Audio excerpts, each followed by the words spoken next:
தேசிய ஜனநாயக கூட்டணின்னு சொல்லப்படக்கூடிய இந்த அதிமுக தலைமை தாங்கக்கூடிய கூட்டணியில் இருக்கக்கூடிய சில கட்சிகளும் வெளியேறி போயிட்டாங்க. அங்கே அதிமுகவில் முன்பு இருந்த திரு ஓ பன்னீர்செல்வம் கூட பிரிந்து திமுகவில் போய் இணைஞ்சிட்டாரு. இந்த தேர்தல் களம் எப்படி இருக்கும்?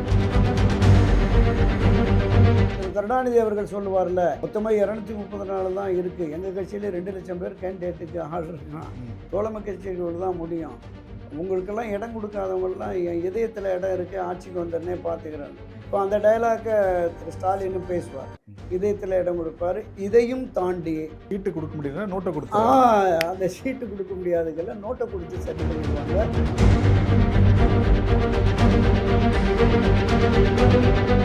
அண்ணா திராவிட முன்னேற்ற கழகத்தில் சிதறண்டு போறதுக்கு இத்தனை பிரச்சனைகளுக்கு அடிப்படை காரணம் திரு எடப்பாடி பழனிசாமியினுடைய அந்த பிடிவாதம், ஒரு தன்னிச்சையான தான் தோண்டித்தனமான அந்த செயல் அப்படின்னு தான் நான் பார்க்குறேன். எல்லோரையும் நம்ம பல பதிவுகளில் குறிப்பிட்டிருக்கோம். திரு எம்ஜிஆர் அவர்களுடைய அணுகுமுறை எப்படி இருக்குது, அரவணைத்து போனாங்க, அவங்க எல்லோரையும் அரவணைச்சு போனாங்க. அப்போ அந்த நிலைப்பாட்டை திரு எடப்பாடி எடுக்காதனுடைய விளைவு தான் இது. நீங்கள் சொல்கிறபடி எடுத்துக்கிட்டா கூட திருமதி சசிகலா அவர்களுக்கான அனுதாபம் வந்து அதிமுக ஓட்டத்தானே அதாவது பலவீனப்படுத்தும். ஆமாம், அதுதான் அவங்க நினைக்கிற அந்த கான்செப்ட் வந்து மாறி போயிடாதா?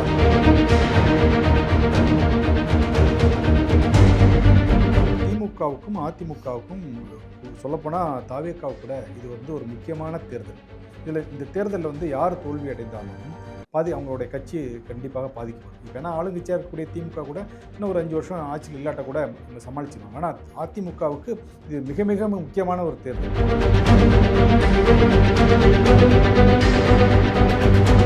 ஒரு காலத்தில் இந்த சாதாரண கூலி வேலை செய்கிறாங்கல்ல, 52 57 அந்த காலகட்டங்களில் சாதாரணமாக கூலி வேலை செய்கிற மக்கள், அந்த மக்கள் வந்து அன்னைக்கு ஒரு நாள் வேலைக்கு போக முடியாது.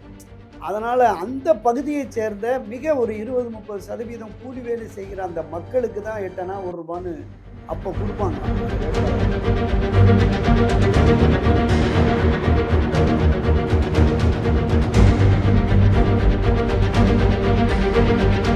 இளையராஜாவுடைய அண்ணன் பாவலர் வரதராசன் இருக்கார்ல, அவர் கம்யூனிஸ்ட் மேடைகளில் பாடுவார். அந்த பாடல்களில் தான் ஒத்த ரூபாயும் தாரேன், ஒரு ஒன்னப்பு தட்டு தாரேன், ஓட்டு போடுற பெண்ணை நீ இந்த சின்னத்தில் போடு அப்படின்னு உடனே வரதராசனார் பாடுவார், இவர் பாடுவார். அதுக்கு அந்த அம்மா பாடுவாங்க, அருகில் இருக்கிறவங்க, ஒத்த ரூபாயும் ஆனால் ஒன்னப்பு தட்டு வேணாம், நீங்கள் ஆளை ஏற்கிற கூட்டம், நாங்கள் அதில் ஓட்டு போட மாட்டோம். வாங்கின காசுக்கு ஏணி சின்னத்துல ஒரு குத்து, உங்ககிட்ட வாங்கின காசுக்கு தென்னை மரம் சின்னத்துல ஒரு குத்து, ஆக மொத்தம் 2 குத்துனேன். 3ஆவது குத்து நான் குத்தவா குத்துனேன், உன் கையை தாராளமா குத்து.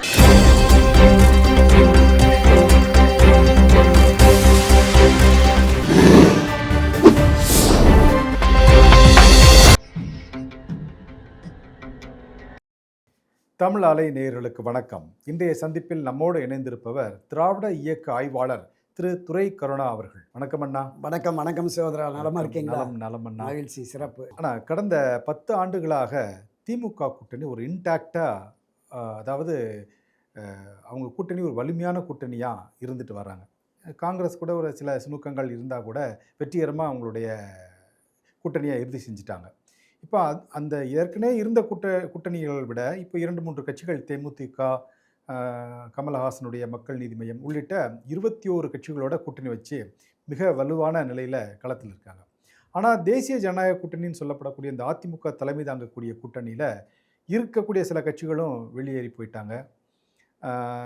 அங்கே அதிமுகவில் முன்பு இருந்த திரு ஓ பன்னீர்செல்வம் கூட பிரிந்து திமுகவில் போய் இணைஞ்சிட்டாரு.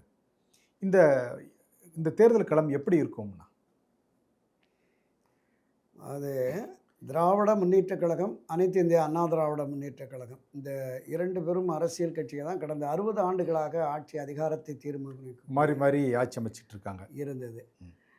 மற்ற தேர்தல்களை விடவும் இந்த தேர்தல் ஒரு வித்தியாசமான தேர்தலாக இருக்குது. அணுகுமுறைகளும் சரி, கூட்டணி அமைப்பும் சரி, கட்சிகளினுடைய போக்கும் சரி வித்தியாசமாக தான் இருக்கிறது.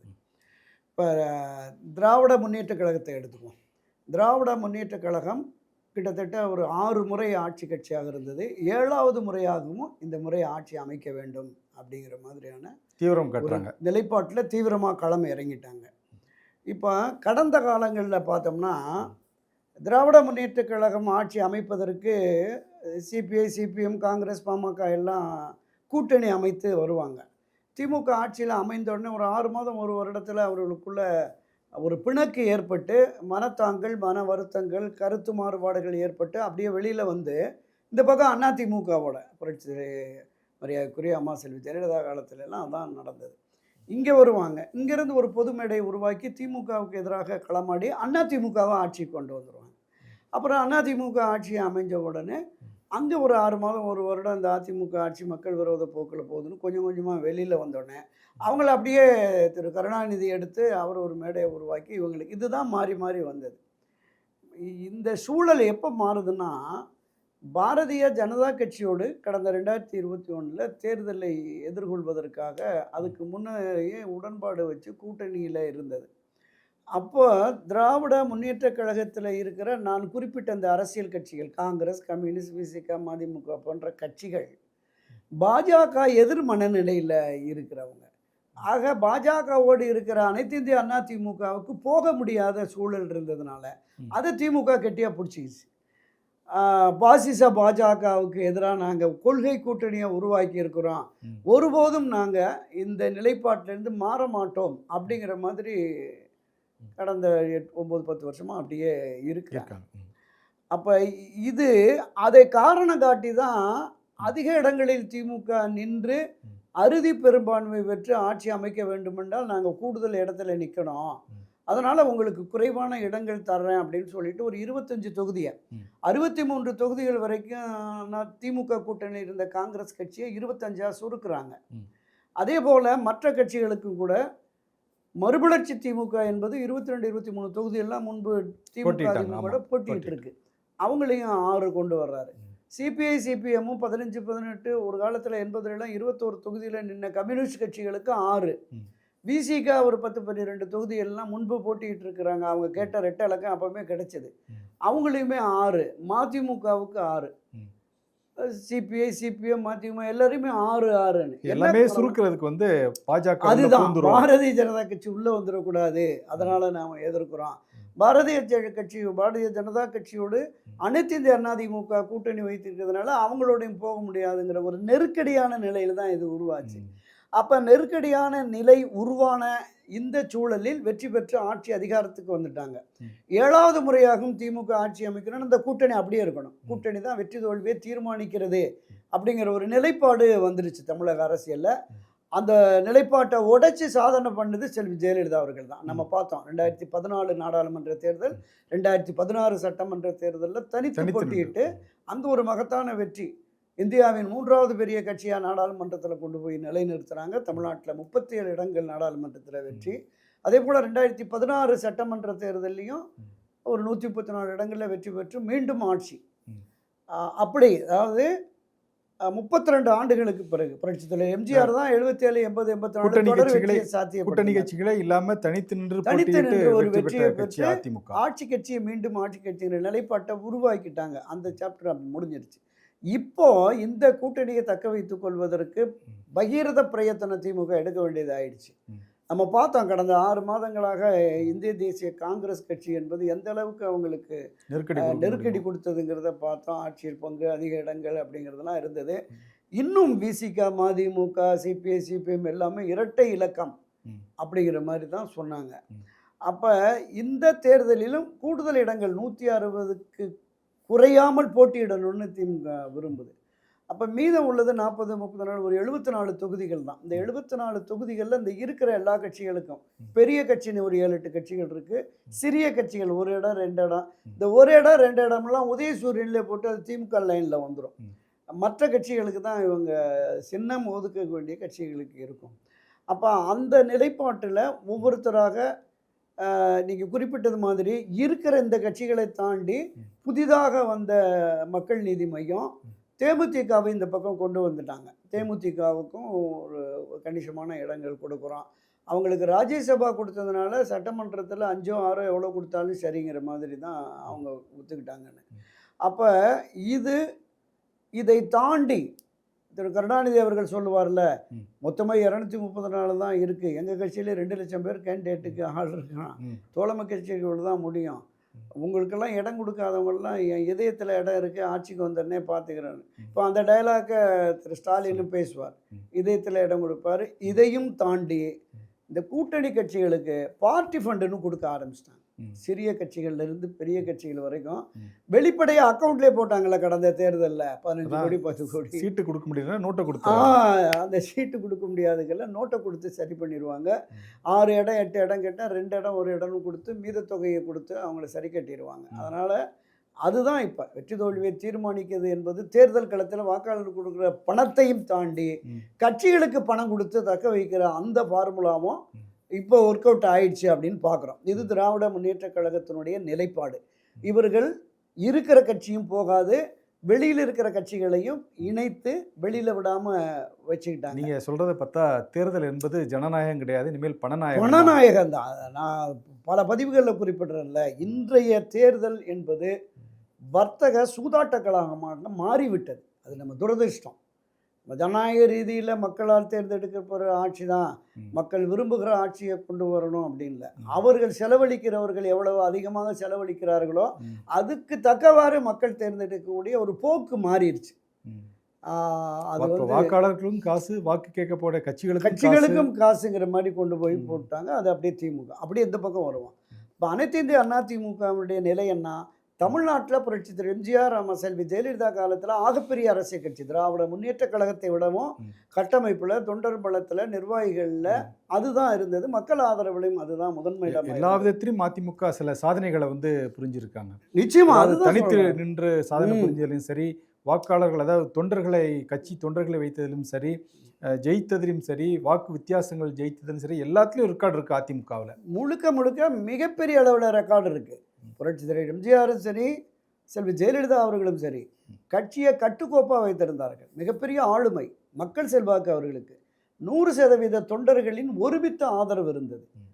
அந்த போக்கு எடப்பாடி பழனிசாமிகிட்ட இல்லை என்பதுதான் நம்ம பெரிய பலகீனமாக பார்க்குறோம். அது அரவணைப்பும் இல்லை, எல்லோரையும் அனுசரித்து போகணுங்கிற அந்த பார்வை இல்லை. அவர் எடுத்த முடிவு என்பது, அவர் வகுத்த வியூகம் என்பது தொடர்ந்து தோல்வியில் வருது. பல வலைதளங்களில், யூடியூப்பில் இதில் கமெண்ட்ஸ் போடுறாங்கல்ல, 10 தோல்வி 11ஆவது தோல்வி கிடைக்கும் வந்துடுச்சு அப்படிங்கிற மாதிரி இருக்காங்களா. அதுதான் அவருடைய அது எல்லாமே வந்து சட்டமன்ற இடைத்தேர்தல்களில் சந்தித்த தோல்விகள் தானே. ஏன்னா சட்டமன்ற இடைத்தேர்தல் வரும்போது எந்த கட்சி ஆட்சியில் இருக்கோ பெரும்பாலும் அந்த கட்சி தான் வந்து அவங்களுடைய படை பலங்கள் எல்லாத்தையும் பயன்படுத்தி ஆட்சிக்கு வருவாங்க. அந்த எம்எல்ஏ ஜெயிக்க வைப்பாங்க. இது வந்து எல்லாம் வழக்கமாக தெரிஞ்ச விஷயங்கள் தான். ஆனால் பாராளுமன்ற தேர்தலில் தோற்றுருக்கிறாரு. இந்த மாதிரி ஒரு சில இது சொல்லலாம். அதுதான் சொல்கிறேன். நீங்கள் நாடாளுமன்ற, ஊரக, உள்ளாட்சி தேர்தல் தோல்வி என்று வருகிற பொழுது அந்த பட்டியலில் வந்துடுது. அதை நம்ம குறிப்பிடுறோம். வெற்றி தோல்வி சகஜம். அரசியல் கட்சிகள் அதில் எந்த மாற்று கருத்தும் இல்லை. ஆனால் தொடர் தோல்விகளை ஒரு இயக்கம் சந்திக்கிற பொழுது அதை நம்பி பயணிக்கிற நிர்வாகிகள், தொண்டர்கள் மத்தியில் ஒரு பலகீனமான போக்கு. இல்லை, இதே போக்கு வந்து திரு கருணாநிதி அவர்கள் இருக்கும்போது, செல்வி ஜெயலலிதா அவர்கள் ஆட்சி அமைச்ச போது கிட்டத்தட்ட 13 தோல்விகள் தொடர்ந்து திமுக வந்து தோத்துட்டே வந்தாங்க. அவ்வளோதான், கட்சி முடிஞ்சுது அப்படின்னு நினைக்கும் போது தான் அவங்க ஒரு ஃபீனிக்ஸ் பறவை மாதிரி எந்திரிச்சு வந்தாங்க. 2021 தேர்தலில் ஜெயித்து முதலமைச்சராக இருக்காங்க. இப்போ அடுத்த கட்டங்களுக்கு அவங்க தொடர்ந்து 10, நீங்கள் சொன்ன மாதிரி இப்போ 10 தோல்வினா 10 ஜெயிச்சது அவங்க தானே. அந்த லெவல் கூட நம்ம எடுத்துக்கலாம். ஏன்னா ஒரு தோல்விக்கு பின்பு தானே அவங்களுக்கு வெற்றி வந்துச்சு. இல்லை, அதுதான். இப்போ திராவிட முன்னேற்ற கழகத்தில் திரு கருணாநிதி என்கிற ஒரு ஆளுமை மிக்க தலைவர் இருந்தார். நான் குறிப்பிட்டது மாதிரி கட்சி பலம், கட்டமைப்பு, தொண்டர்கள் ஆதரவு இருந்தது. மக்கள் ஆதரவால் புரட்சித் தலைவர் எம்ஜிஆர் அவர்களும் செல்வி ஜெயலலிதா அவர்களும் மாறி மாறி வெற்றிகளை, புரட்சித் தலைவர் தொடர் வெற்றிகளை பெற்றார். இவர் வந்து மாறி 91, 2001, 2011, 2016 என்று செல்வி ஜெயலலிதா பெற்றார். இடைக்காலத்தில் திமுக வந்தது, மாற்றுக்கிறதே இல்லை. 89 13 ஆண்டுகளுக்கு பிறகு திரு கருணாநிதி வந்தது என்பது அனைத்து இந்த அண்ணா திமுகவில் ஏற்பட்ட பிளவு தான். அந்த ஜானின்னு போனது, காங்கிரஸ் தனியாக, கம்யூனிஸ்டுகள் தனியாக, ஜனதா தனியாக. சமீபத்தில் சொல்கிறேன், 2011க்கு பிறகு கூட அதுதான் கருணாநிதி அவர்கள் இருக்கும்போது அது 5 ஆண்டுகளுக்கு ஒரு முறை ஆட்சி அதிகாரத்தை மாற்ற வேண்டும் என்கிற மக்களின் மனநிலையும் ஆட்சியாளர்கள் மீது ஏற்பட்ட அதிருப்தியும் தான் அந்த மாறி வெற்றிக்கு வருகிறது. அதையும் தான் உடைச்சி 2011 2016 வரைக்கும் கொண்டு வந்தாங்க, நம்ம பார்த்தோம். அதைத்தான் நான் குறிப்பிடுகிறேன். திரு எம்ஜிஆர் அவர்களோ, செல்வி ஜெயலலிதா அவர்களோ, திரு கருணாநிதி அவர்களோ ஒரு கட்சியை மீட்டெடுத்து ஆட்சி அதிகாரத்திற்கு கொண்டு வரக்கூடிய வல்லமை படைத்தவர்களாக இருந்தார்கள். எடப்பாடி பழனிசாமி அந்த வல்லமை இல்லாதவர்களாக இருக்கிறார். கட்சியில் ஒரு பலகீனமான போக்கு இருக்குது. 2024 தோற்ற உடனே எல்லோரும் வந்து சொன்னாங்கல்ல, எல்லோரையும் ஒன்று சேர்த்து போவோம், இல்லைன்னா கட்சி ரொம்ப மோசமாக போயிடும்னு. அவர் யார் போனாலும் பரவாயில்லை அப்படிங்கிற மாதிரி இருந்தார். இப்போ தன்னிடம் கட்சி இருக்க இப்போ வேண்டும். எல்லாத்தையும் அரவணைத்து போகணுங்கிற சூழ்நிலை இல்லாமல் எல்லாம் முடிஞ்சு போச்சு. இப்போ ஏன்னா அதிமுகவிலே பார்த்தீங்கன்னா அனைத்து இந்திய அண்ணா திராவிட முன்னேற்ற கழகம் அப்படிங்கிறது ஒரு பெரிய கட்சி ஒரு பக்கம் இருந்தாலும் அதிலிருந்து பிரிந்தவர்கள் வந்து திருமதி சசிகலா அவர்கள் ஒரு கட்சி ஆரம்பிச்சிட்டாங்க. ஓபிஎஸ் வந்து டிஎம்கேக்கு போயிட்டார். அப்புறமேட்டு அதில் இருந்த ஒரு பண்ருட்டி ராமச்சந்திரன் அவர்கள் எம்ஜிஆர் அண்ணா திராவிட முன்னேற்ற கழகம்னு ஒரு கட்சி ஆரம்பிச்சிட்டாரு. கர்நாடகாவை சேர்ந்த திரு புகழேந்தி அவர்கள் வந்து புரட்சி அதிமுகன்னு ஒன்று ஆரம்பிச்சிட்டு இந்த மாதிரி அதிமுகவிலே பல கட்ட பிரிவுகளாக பிரிஞ்சு போயிட்டாங்க. ஸோ அதனால் அவங்க ஒரு பெரிய இணைப்பாக இருப்பாங்கன்னுலாம் சொல்ல முடியாது இல்லையா? இவ்வளவுக்கும் காரணம் அனைத்து இந்த அண்ணா திராவிட முன்னேற்ற கழகத்தில் இந்த மாதிரி சிதறண்டு போகிறதுக்கு காரணம் இத்தனை பிரச்சனைகளுக்கும் அடிப்படை காரணம் திரு எடப்பாடி பழனிசாமியினுடைய அந்த பிடிவாதம், ஒரு தன்னிச்சையான தான் தோன்றித்தனமான அந்த செயல் அப்படின்னு தான் நான் பார்க்குறேன். எல்லோரையும் நம்ம பல பதிவுகளில் குறிப்பிட்டிருக்கோம். புரட்சி திரு எம்ஜிஆர் அவர்களுடைய அணுகுமுறை எப்படி இருந்தது, சில அரவணைத்து போனாங்க. அவங்க எல்லோரையும் அரவணைச்சு போனாங்க. அப்போ அந்த நிலைப்பாட்டை திரு எடப்பாடி எடுக்க அதனுடைய விளைவு தான் இது. ஆனால் ரொம்ப கான்ஃபிடண்ட்டாக இருக்காரா சார்? அதாவது நான் கண்டிப்பாக ஜெயிச்சே ஆவேன், இந்த தேர்தல் வந்து அதிமுகவுக்கும் திமுகவுக்கான தேர்தல் தான். திரு விஜய் கூட சொல்கிறாரு தாவேக்காவுக்கும் திமுகவுக்கும். ஆனால் அதெல்லாம் இல்லவே இல்லை, நாங்கள் அதிமுக வந்து ஆண்ட கட்சி, நாங்கள் எப்படி ஜெயிச்சு வரோம் அப்படின்னு பாருங்கள் அப்படின்னு சொல்லி சேலஞ்ச் பண்ணுறாரு. இல்லை அது அந்த நம்பிக்கை இருக்குல்ல, அது இருக்கணும். ஒவ்வொரு அரசியல் தலைமைக்கும் அந்த நம்பிக்கை இருக்கணும். ஆட்சி அதிகாரத்திற்கு நாம் வந்து விடுவோம் என்கிற நம்பிக்கை இருக்கணும். அந்த நம்பிக்கை வெற்றி பாதைக்கு போகுமா? வெறும் நம்பிக்கை மட்டுமே நமக்கு இந்த தேர்தலில் வெற்றியை தேடித்தருமா அப்படிங்கிறது உணரணும். கள யதார்த்தத்தை உணரணும். திராவிட முன்னேற்ற கழகத்தை எதிர்த்து ஆட்சி அதிகாரத்திற்கு வரக்கூடிய அளவிற்கு கட்சி வலிமையாக இருக்கிறதா? பிரதான எதிர்க்கட்சி அனைத்து இந்திய அண்ணா திமுக, அதோடு கூட்டணி சேருகிற கட்சிகள், என்டிஏவிலிருந்து வந்த கட்சிகள் இருக்கிறதா அப்படிங்கிறத நான் பார்க்கணும். அப்போ நீங்கள் குறிப்பிட்ட மாதிரி கிட்டத்தட்ட 22 கட்சிகள் அங்கே இருக்குது. பெரிய கட்சிகள்னு ஒரு 8-9 கட்சிகள், சிறிய கட்சிகள் அமைப்பு 1 சீட்டு 2 சீட்டு கட்சிகள் இருக்குது. தோற்றம் எப்படி இருக்குது? பெரிய அளவில் அது வலுவான கூட்டணியாக பேசுறதுக்கே நிறைய பேர் வெற்றி கூட்டணியாக இருக்கிறது அப்படின்னு பிரச்சாரத்துக்கு வந்து திமுகவில். அப்போ நம்மகிட்ட இருந்து இந்த அம்மா கொண்டு வந்த இருக்காங்க. இந்த அம்மா கொண்டு வந்த அந்த ஒற்றை வேட்பாளர்கள் இருந்தாங்கல்ல, தமிமுன் அன்சாரி, கருணாசு, நம்ம இவர் தனியரசு, இவங்களை கூட அங்கே கொண்டு போயிட்டாங்க. அப்போ எல்லோரையும் இழந்து விட்டு எப்படி ஒரு வலிமை மிக்க வலுவான கூட்டணியை கட்டமைக்க முடியும்? அப்போ இந்த திமுகவை வீழ்த்தி ஆட்சி அதிகாரத்திற்கு எடப்பாடி பழனிசாமி வந்து விடுவார் என்கிற நம்பிக்கை மக்கள் மத்தியில், வாக்காளர்கள் மத்தியில், கட்சியில் களமாடுகிற தொண்டர்கள் மத்தியில் வந்தாதானே நமக்கு அது பாசிட்டிவாக போகும். அது இல்லாத நிலை இருக்கிறது தான் என்னுடைய குற்றச்சாட்டே. அதுதான் என்டிஏவில் இருக்கிறவங்கள கூட இன்னும் ஒரு பேசி சரியாக முடிக்கலை. நீங்கள் குறிப்பிட்டது மாதிரி காலமெல்லாம் ரெட்டலைக்கு வாக்களித்த வாக்காளர்களில் ஒரு பகுதியினர், ஒன்று எடப்பாடி பழனிசாமிக்கு பிடிக்காத, அவருடைய செயலில் திருப்தி அடையாத பலரும் திருமதி சசிகலாவை சந்திச்சுக்கிட்டு இருக்காங்க தினமும். திரு ஓபிஎஸ் திமுகவுக்கு போனதுனால அவருடைய நிலைப்பாட்டை எதிர்த்து களமாடுகிற தென் மாவட்ட மக்கள் சசிகலாவை சந்திக்கிறாங்க. டிடிவி தினகரன் எடுத்த என்டிஏவில் போன அந்த நிலைப்பாட்டுக்கு எதிரானவர்களும் தினம் போய் சந்திச்சுக்கிட்டு இருக்கிறாங்க.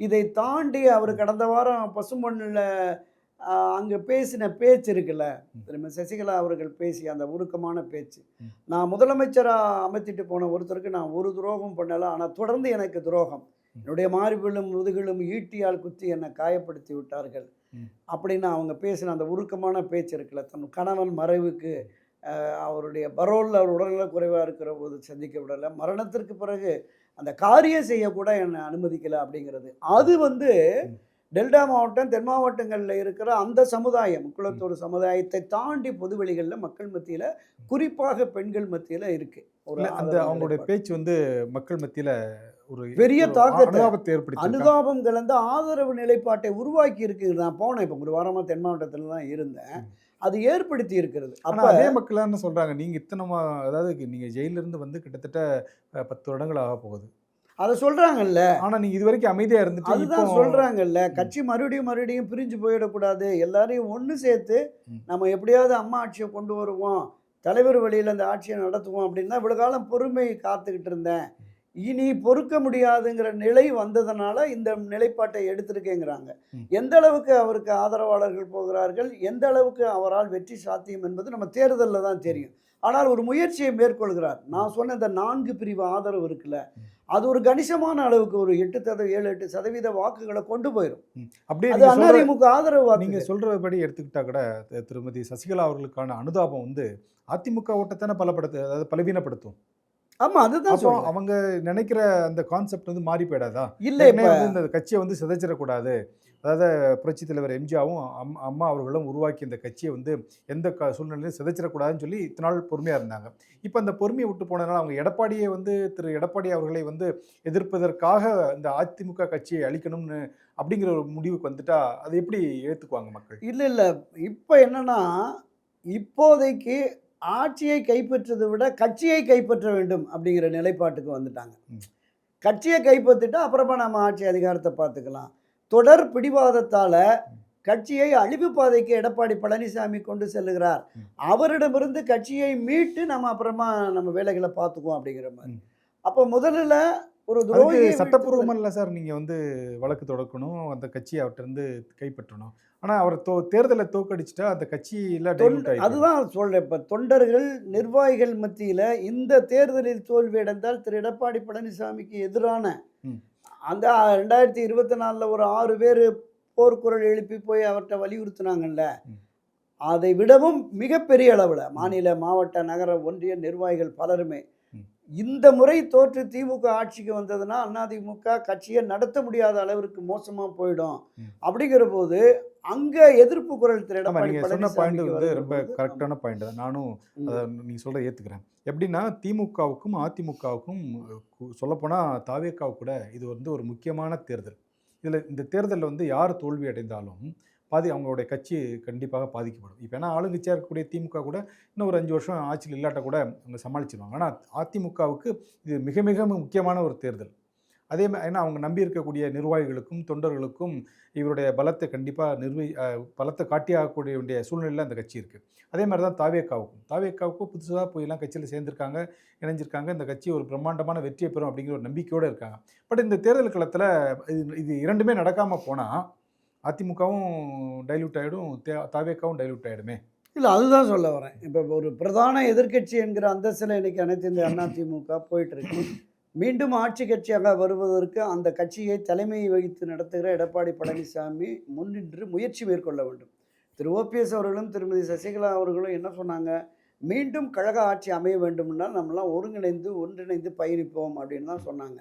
நீங்கள் அதை விட 100 மடங்கு இவருக்கு ஆட்சிக்கு வரணும், நம்ம தான் முதலமைச்சராக போகிறோம் அப்படிங்கிற மாதிரி அந்த எண்ணம் வந்திருந்ததுன்னா நிச்சயமாக இவர்கள் எல்லாம் இணைத்திருப்பார். நீங்கள் வந்து உட்காந்து பேசி இந்த தேர்தல் வெற்றிக்கு பிறகு கூட நம்ம என்ன மாதிரி பொறுப்புகள் பதவிகளை பகிர்ந்துக்கலாம் அப்படிங்கிற மாதிரிலாம் பேசியிருந்தால் தீர்வு கண்டிருக்கலாம்.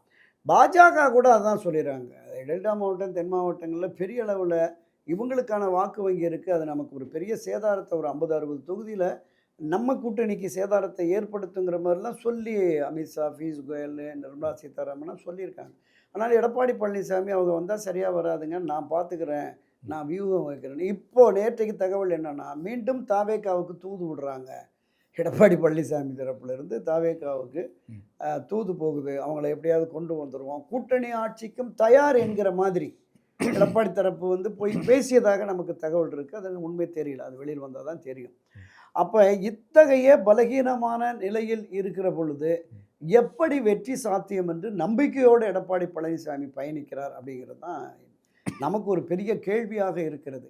இந்த தோல்விக்கு பிறகு நீங்கள் எழுதி வச்சுங்க, 40 வயதுக்கு கீழே அதிமுகவில் பயணிக்கிற பெரும்பாலானோர் கட்சி மாறிடுவாங்க, டிஎம்கேவுக்கோ தாவேக்காவுக்கோ போயிடுவாங்க. இது மீண்டும் ஆட்சியை கொண்டு வருவதற்கு திரு எடப்பாடி பழனிசாமி இந்த கட்சியை வெற்றி பாதையில் அழைத்து செல்ல மாட்டார் அப்படிங்கிற அந்த புரிந்துணர்வு அவங்களுக்கு வந்துடும். இந்த தேர்தல் தான் அவருக்குமே இறுதி தேர்தல். இந்த தேர்தல் தான் இந்த வெற்றி தோல்வியா என்பதை அதிமுகவின் வாழ்வாசாவா அப்படிங்கிற நிலைக்கு கொண்டு போயிருக்கு. கட்சி தோத்தாலும் பரவாயில்ல, நான் அதிமுக பொதுச் செயலாளராகவே இருப்பேன், என்கிட்ட தான் கட்சி இருக்கணும் அப்படிங்கிற பிடிவாதத்தோடு இவர் பயணப்படுவதால் மோசமான தோல்வி நிச்சயமாக வரும். வருகிற பொழுது இவர்கிட்ட தான் இருக்கும், அனைத்து இந்த அதிமுக எடப்பாடிகிட்ட தான் இருக்கும். ம். ஆனால் அது எப்படி இருக்கும்? இந்த தமாக, மதிமுக, தேமுதிக மாதிரி இருக்கும். மீண்டும் ஆட்சி அதிகாரத்துக்கு வர இருக்காது. இந்த சூழலில் தான் ம். இங்கே இப்போ திருமதி வி.கே. சசிகலா எடுத்திருக்கிற முடிவு 2019 எல்லா நிர்வாகிகளும் ஒட்டுமொத்தமாக போய் கட்சியும் ஆட்சியும் நீங்கள் காப்பாற்றுங்கன்னு சொன்னாங்கல்ல, ம். அந்த காலம் திரும்ப வரும் என்ற நம்பிக்கையோடு திருமதி சசிகலா பயணிக்கிறார். அந்த நம்பிக்கை வெற்றி பெறுமா? ம். காலம் பதில் சொல்லும். சரி சார். சார் இப்போ இருக்கக்கூடிய தேர்தல் களம் வந்து டெய்லி கிரிக்கெட் மேட்ச் பார்க்குற மாதிரி இருக்குது. ஒரு ஒரு பக்கம் பார்த்தா இவங்க ஜெயிச்சிருவாங்க, அதிமுக ஜெயிச்சிருவாங்க அப்படிங்கிற மாதிரி ஒரு சூழ்நிலை வருது. அடுத்த நாள் பார்த்தீங்கன்னா திமுக ஜெயிச்சிருவாங்க அப்படிங்கிற மாதிரி ஒரு சூழ்நிலை மாறி வருது. ஆனால் இப்போ சூழ்நிலையை பார்த்தீங்கன்னா இந்த 4 கட்சி போட்டி களத்தில் இருக்குது. திமுக தலைமையிலான ஒரு கூட்டணி, அதிமுக தலைமையிலான தேசிய ஜனநாயக கூட்டணி ஒரு பக்கம், தாவேக்காவுடைய விஜய் ஒரு பக்கம், நாம் தமிழர் கட்சி. ஏன்னா யார் போனாலும் பிரம்மாண்டமான கூட்டத்தை காட்டுறாங்க.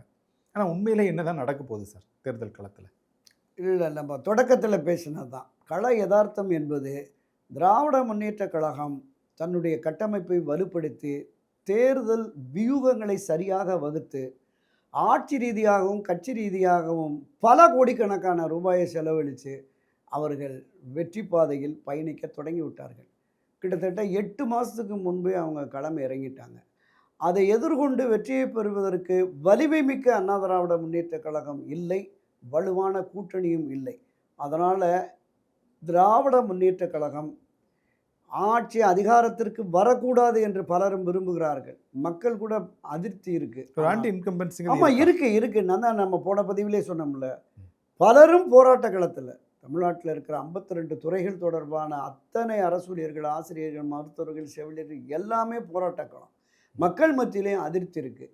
ஆனால் இந்த ஆட்சி மாற்றத்தை கொண்டு வருவதற்குரிய வலிமை, வல்லமை அதிமுகவுக்கு இல்லை என்கிற பொழுது ஜெயிக்கிற கட்சிக்கு ஓட்டு போடுகிற மனநிலைக்கு போயிடுவாங்க. சரி, ஒரு மாற்றாக தாவேகா வருகிறதுனா தாவேகாவுக்கு திமுகவை வீழ்த்தக்கூடிய அளவிற்கு வாக்கு ஒரு 40-42%, 45% இருந்தால் தான் முடியும். திராவிட முன்னேற்றக் கழகத்தினுடைய வாக்கு, அந்த கட்சியினுடைய வாக்கு, அதில் அணி சேர்ந்திருக்கிற இந்த கட்சிகள், பெரிய கட்சி 12, சிறிய கட்சி 10ன்னு, இந்த கட்சியினுடைய 1/2%, 1%, இந்த வாக்குகள் என்பதே போதுமான அளவுக்கு இருக்குது. மேற்கொண்டு மக்களுடைய இந்த காலமெல்லாம் அனைத்து இந்திய அதிமுகவுக்கு புரட்சித்தலைவர் எம்ஜிஆர் காலத்திலிருந்து பெண்களின் வாக்குகளை ஈர்த்துட்டாங்க. பல தொகுதிகளில் அவங்க தான் டிசைடிங் ஃபேக்டராக இருக்காங்க. பல ஆண்கள் வாசலில் உட்காந்துட்டு திமுக சரியில்லை, இந்த ஆட்சி போடணும், ஓட்டு போடவே போக மாட்டாங்க. நீ ஏற்று போட்டால் தானே தோற்கடிக்க முடியும். பேசுகிறவங்கலாம் ஒரு 20-30% பேர் வீட்டில் உட்காந்துக்கிட்டு அவனுக்கே ஓட்டு போடுறது போடுவான். ஆனால் ஆதரவு ஓட்டுகள், இந்த பெண்கள்லாம் 100% போய் போட்டுருவாங்க. அதனால் அவங்க வெற்றி வாய்ப்பு இருக்குங்கிறது என்னோட பார்வை. தாவேகாவுக்கு பெரிய அளவில் இருக்கும். ஒரு தொகுதியில் 30,000, 40,000, 50,000, ஏன் 1,00,000 ஓட்டு கூட தனித்த செல்வாக்கில் ஒரு வேட்பாளர் வாங்கி விடுறார் தாவேகா. 1,02,000, 1000 ஓட்டு, ஒரு 1000 ஓட்டு எக்ஸ்ட்ரா வாங்கிட்டு திமுக வேட்பாளர், அதிமுக வேட்பாளர் ஜெயிச்சுட்டு போயிடுவாங்க. ஏன்னா நம்ம இதை நான் பதிவு பண்ணியிருக்கேன், பல விவாதக்களங்களில் பதிவு பண்ணியிருக்கேன். ஏன்னா இவர்கள் அனைவருமே புதுமுகங்கள். தாவேகாவுடைய வேட்பாளர்கள் அந்த உள்ளூரை தாண்டி அவங்கள தெரியாது. ஆனால் அவரை எதிர்த்து களமாடுகிற திராவிட முன்னேற்றக் கழகம், அண்ணா திராவிட முன்னேற்றக் கழகம், இந்த இரு கட்சிகளினுடைய கூட்டணி கட்சிகளுடைய வேட்பாளர்கள் எல்லோருமே பழந்தின்னு கொட்ட போட்டவங்க. முன்னாள் எம்பி, முன்னாள் அமைச்சர், முன்னாள் எம்பி, பல அந்த ஒரு 40-50 வருஷமாக அந்த வட்டாரத்தையே, அந்த மாவட்டம் தொகுதிகளில் அறிமுகமானவர்கள் இருப்பாங்க. அது ஒரு ப்ளஸ் பாயிண்ட். இதையும் தாண்டி தாவேகா ஒருபோதும் வாக்காளர்களுக்கு பணம் கொடுக்காது. அது அவங்க உறுதியாக சொல்லிட்டாங்க. நல்ல விஷயம் தானே சார்? நல்லது, ஜனநாயகத்தில் அதுதான் வரணும். ஆனால் இங்கே அதிமுக 500 கொடுத்தா திமுக 1000 கொடுக்க ரெடியாக இருக்காங்க. அதிமுக 1000 கொடுத்தா அவன் 2000 கொடுக்க ரெடியாக இருக்கான். நம்ம போன பதிவில் பேசணும்ல, ஒரு 20-30 கோடி ஒவ்வொரு தொகுதிக்குமே. இந்த பட்டியெல்லாம் கொண்டு போய் திரு எடப்பாடி பழனிசாமி அமித்ஷாட்ட கொடுத்துட்டு வந்திருக்காரு. தவறு மக்கள் மத்தியில் தானே இருக்கு. நிச்சயமாக காசுக்கு வாங்கிட்டு ஓட்டு போட்டால் நிச்சயமாக அந்த நிலைப்பாடு என்பது மாறணும். அதில் எந்த மாற்று கருத்துமே இல்லை. ஒரு காலத்தில் இந்த சாதாரண கூலி வேலை செய்கிறாங்கல்ல, 52-57 அந்த காலகட்டங்களில் சாதாரணமாக கூலி வேலை செய்கிற மக்கள், அந்த மக்கள் அன்னைக்கு ஒரு நாள் வேலைக்கு போக முடியாது. அதனால் அந்த பகுதியை சேர்ந்த மிக ஒரு 20-30% கூலி வேலை செய்கிற அந்த மக்களுக்கு தான் 8 அணா 1 ரூபான்னு அப்போ கொடுப்பாங்களாம் அந்த வேட்பாளர்கள். நம்ம மரியாதைக்குரிய நம்ம இளையராஜாவுடைய அண்ணன் பாவலர் வரதராசன் இருக்கார்ல, அவர் கம்யூனிஸ்ட் மேடைகளில் பாடுவார்.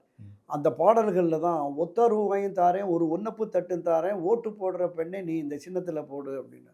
உடனே வரதராசனார் பாடுவார், இவர் பாடுவார். அதுக்கு அந்த அம்மா பாடுவாங்க அருகில் இருக்கிறவங்க, ஒத்த ரூபாயும் ஆனால் ஒன்னப்பு தட்டு வேணாம், நீங்கள் ஆளை ஏய்க்கிற கூட்டம், நாங்கள் அதில் ஓட்டு போட மாட்டோம் அப்படின்னு. அப்போவே 50 அந்த எட்டனா ஒரணா ₹1 அப்படிங்கிற விஷயங்கள்லாம் இருந்திருக்கு. இந்த பாட்டுக்கு இவ்வளோ அர்த்தம் இருக்கு. ஆமாம்.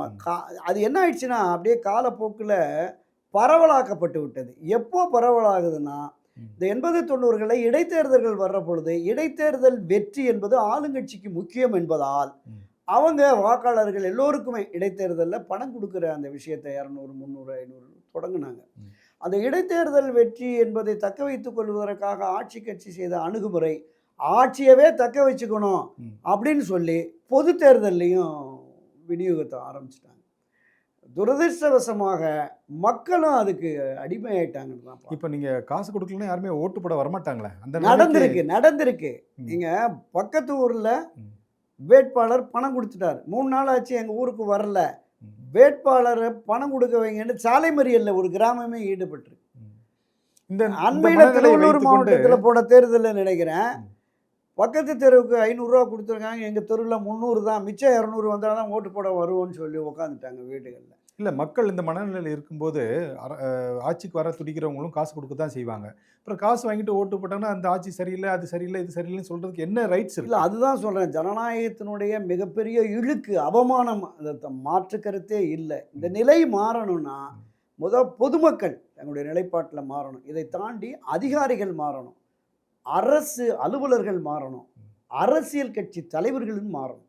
அரசியல் கட்சி தலைவர்கள், அரசியல்வாதிகள், அதிகாரிகள், பொதுமக்கள், இவங்க எல்லோருமே ஒரு சங்கல்பம் எடுத்துக்கணும். ஒரு வேள்வியாக, நீங்கள் பொது நிகழ்வுகளுக்கு லஞ்சம் வாங்க மாட்டோம், கொடுக்க மாட்டோம், வாக்காளர்களுக்கு பணம் கொடுக்க மாட்டோம், வாக்காளர்கள் வாங்க மாட்டோம், இந்த நிலைப்பாட்டை எடுத்தால் இன்னொரு 5-10 ஆண்டுகளில் ஒரு புதிய ஒரு ஜனநாயக பாதையில் பயணிக்க வேண்டும் என்கிற எண்ணம், அந்த தாக்கம் உருவானால் மட்டும்தான் நாம் பணம் இல்லாமல் தேர்தலில் அதான் சந்திக்க முடியும். அப்படின்னு தாவேக்காவுடைய தலைவர் திரு விஜய் தான் கலந்துக்கிற ஒவ்வொரு மீட்டிங்லையும் ஒரு சத்தியப்பிரமாணம் எடுக்கிற மாதிரி எடுத்துக்கிறார். என் ஓட்டு விற்பனைக்கு இல்லை, நான் காசு கொடுத்து யாருக்கும் நான் என் ஓட்டை விற்க மாட்டேன் அப்படிங்கிற மாதிரி ஒரு உறுதிமொழியை அவருடைய அவங்க கூட்டியிருக்க மக்கள் மத்தியில் ஒரு வாக்குறுதி எடுத்துக்கிறார். அவர் ஒரு பக்கம் காசு கொடுக்க மாட்டார், யாரையும் வாங்காதீங்கன்னு இது சொல்கிறாரு. அது ஒரு பக்கம் இருக்கட்டும். அவர் சொல்கிறாரு, குறிப்பாக சமீபத்தில் நடந்த தஞ்சை மாநாட்டில் கூட சொல்கிறாரு, இந்த மாதிரி திமுகவும் அதிமுகவும் கூட்டணி அமைத்து கொண்டு நாம் 2 பேரும் மாற்றி மாற்றி ஆட்சி அமைக்கலாம், உள்ளே யாரும் புதுசாக வந்துடக்கூடாதுன்னு என்னை தடுக்கிறாங்க அப்படின்னு ஒரு குற்றச்சாட்டை வைக்கிறார். அந்த குற்றச்சாட்டை நீங்கள் எப்படி பார்க்குறீங்க? இல்லை, மக்களுடைய மனநிலை எவ்வளோ தூரம் மாறி போயிருச்சு, பணம் வாங்கி தான் ஓட்டு போடுறாங்கிறத நம்ம ஆதாரபூர்வமாகவே பதிவு சொல்லியாச்சு. அப்போ இந்த மக்களுடைய மனநிலையை விஜயினுடைய அந்த உறுதிமொழியும் விஜய் எடுக்கிற இந்த நிலைப்பாடும் மாற்றுமா அப்படின்னா மாற்றாது. பல உதாரணங்கள் சொல்கிறேன். MS உதயமூர்த்தி கேள்விப்பட்டிருக்கீங்களா? மக்கள் சக்தி இயக்கம்னு ஒரு அமைப்பை தொடங்கி ஒரு மாற்றத்தை கொண்டு வரணும் அப்படின்னு சொல்லிட்டு தான் நேர்மையான முறையில் தேர்தல் நடத்தணும்னு மிகச்சிறந்தவர்கள், படிப்பாளர்கள், பண்பாளர்கள், அந்த ஊரில் பிரபலமானவர்கள் கொண்டு வந்து ஒரு 50 பேர் நிறுத்தினார். ஒருத்தர் கூட டெபாசிட் வாங்கலை. IIT ஸ்டூடெண்ட்டு கடந்த 2021 நினைக்கிறேன், ஒரு 12 பேர், வட சென்னையில் 4 பேர், தென் சென்னையில் 8 பேர்னு 12 பேர் IIT ஸ்டூடெண்ட்டு. அவங்களுக்காக பள்ளி மாணவர்கள், கல்லூரி மாணவர்கள் தெரு தெருவாக போய் பிரச்சாரம் பண்ணாங்க. ஒரு தம்பி கூட டெபாசிட் வாங்க முடியல. அரசியல் கட்சியினுடைய அந்த அழுத்தம் என்பது, அரசியல் கட்சியினுடைய தாக்கம் என்பது இங்கே எப்படி பரவி இருக்குன்னா, மிகச்சிறந்த உதாரணம், நாவலர் தென்னமர சின்னத்தில் தனியாக நின்னபோது வெறும் 600 ஓட்டு வாங்குறார். நீங்கள் 1.5 லட்சம் ஓட்டு, 2 லட்சம் ஓட்டு அதிமுக திமுகவில் இருந்து வாங்கின ஒருத்தர் 600 ஓட்டு வாங்குறாருன்னா இந்த மக்கள் அவரை எந்த அளவுக்கு கொண்டு போய் வச்சுருக்காங்க? பணம் கொடுக்கல. அதான் சார், தமிழ்நாடு கர்ம வீரர் காமராஜரையும் கக்கனையும் தோக்கடிச்ச மாநிலம் இது.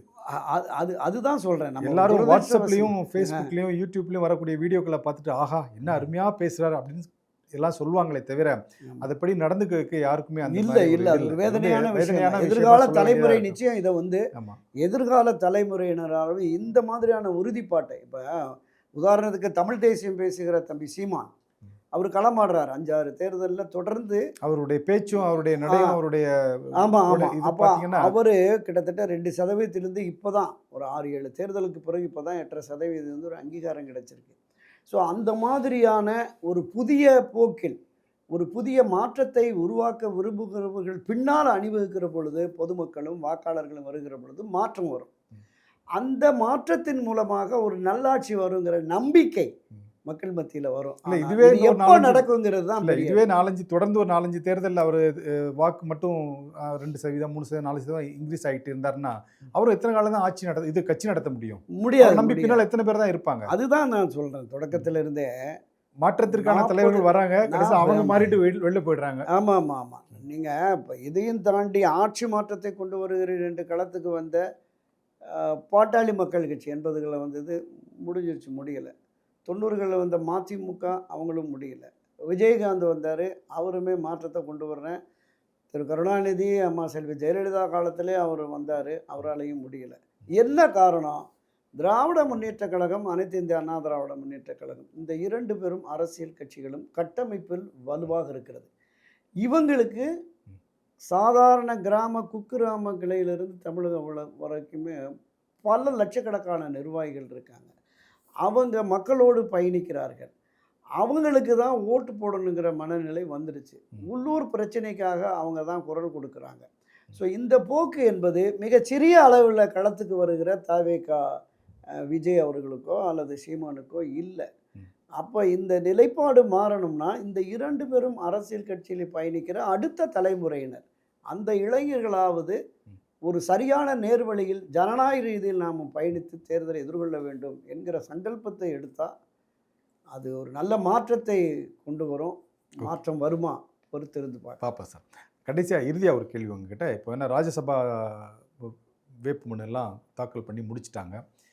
திமுகவில் வந்து 4 சீட்டு இருந்துச்சு, அதில் 2 கூட்டணி கட்சிகளுக்கும் 2 அவங்களுடைய கட்சிக்கு எடுத்துட்டாங்க.